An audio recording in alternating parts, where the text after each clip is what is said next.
5 দিন বিরতির পর ইরানে নতুন করে তীব্র হামলা চালিয়েছে যুক্তরাষ্ট্র। হামলার প্রতিশোধ হিসেবে কুয়েত ও জর্ডানের বিভিন্ন লক্ষ্যবস্তুতে পাল্টা হামলা চালিয়েছে ইরানের ইসলামী বিপ্লবী গার্ড আইআরজিসি।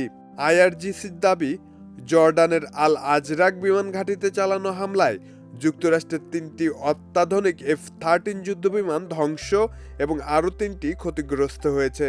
যদিও মার্কিন বাহিনী এ দাবি অস্বীকার করেছে। এই সংঘাতের জেরে মধ্যপ্রাচ্যের পরিস্থিতি দ্রুত অবনতি ঘটছে। একই সময় গাজা, লেবানন ও সিরিয়ায় ইসরায়েলি হামলা অব্যাহত রয়েছে এবং ইরাকে যৌথ হামলা চালিয়েছে সৌদি আরব ও যুক্তরাষ্ট্র। হরমুজ প্রণালীতে জাহাজ চলাচল বন্ধ থাকায় বৈশ্বিক জ্বালানি সরবরাহ হুমকির মুখে পড়েছে। মার্কিন প্রেসিডেন্ট ডোনাল্ড ট্রাম্প কঠোর হুঁশিয়ারি দিয়ে আরও হামলার কথা বলেছেন।